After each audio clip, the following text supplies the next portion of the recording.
Buenos días. Buenos días, señorita. Gracias, por favor. Bienvenidos.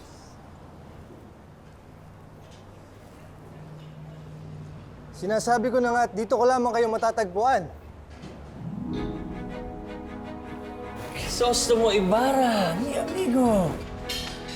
¿Cómo estuvo tu viaje? Ito, tawa naman ng Diyos. Buhay namang nakarating. Bueno, inumin na natin yung bino. Para kay Crisostomo Ibarra, na 7 taong nagsunog ng kilay at nagliwaliw sa buong Europa. Bienvenido de vuelta, amigo. Ben. Amigo, sentate. Sandali nga pala, may kasama akong binibini. Siya raw ay dayuhan dito sa siyudad.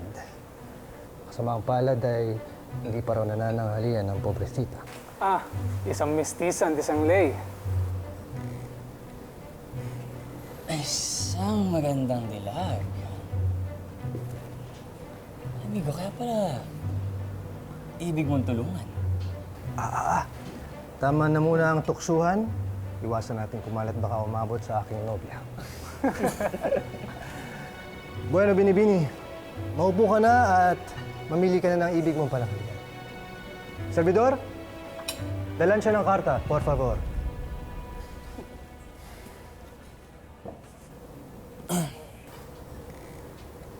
Gracias.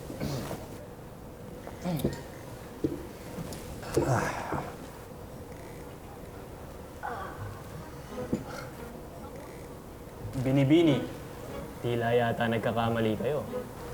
Nagkakamali? Saan po? Isang talagang tila yata walang pakialam sa anumang sasabihin ng iba. Bakit? May problema po ba? Binibini, maaaring bang doon na lamang kayo sa kabilang lamesa maupo? Dahil masagwang makita kang nakikisama sa amin dahil lalo na't maaaring ikaw ay isang dalaga pa.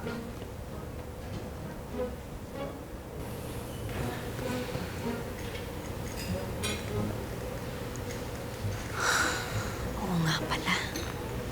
Sobrang conservative pala talaga nila. Pasensya na po.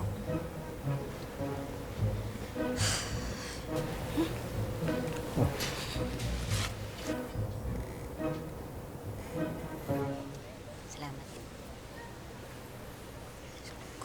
Ay, Espanyol na naman. Hindi ko naman maintindihan to. Amigo, isang Maralita at isang Nosable y Escribir na mestiza de sangre.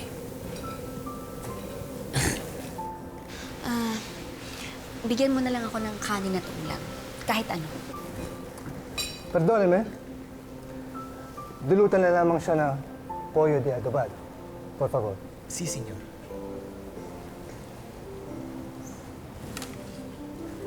Es muy delicioso.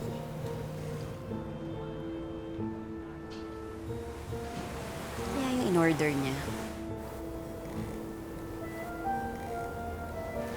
San Bansa. Amigo, kung di mo lamang nobya si Maria Clara, ay isipin ko nang umaba ng iyong paningin pagdating sa pagpili ng babae. Eso es! Eres un idiota.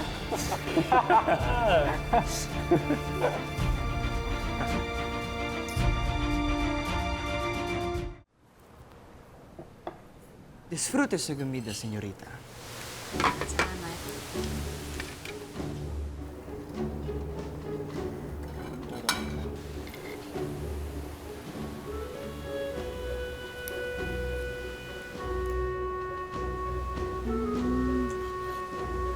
Adobong manok lang pala.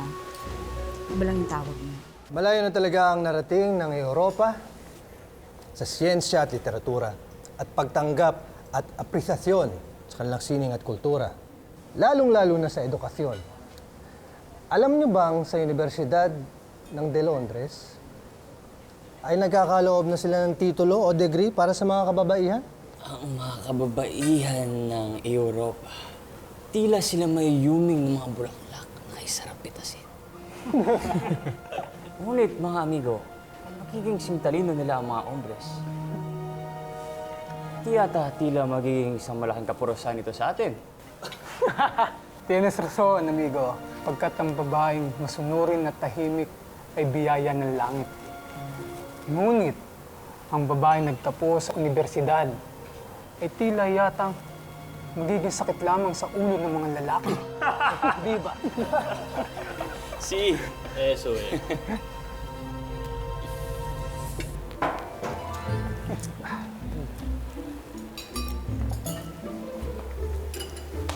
Pasensya na po, mga lolo. Narinig ko kasi yung usapan niyo eh. Grabe naman kayo makapang insulto ng mga babae. Hindi niyo alam. Darating ang araw kahit ang mga kaapu-apuhan yung babae, mag-aaral din sa mga universidad. Oo! Magiging nurse, doktor, abogada, ekonomista. Meron pa nga magiging presidente ng Pilipinas na babae. Hindi lang isa, dalawa pa. Anong masasabi niyo doon? Amigo, this woman is losing it. What foolishness is she talking about? It's true what they say, but hunger is one of the causes of insanity.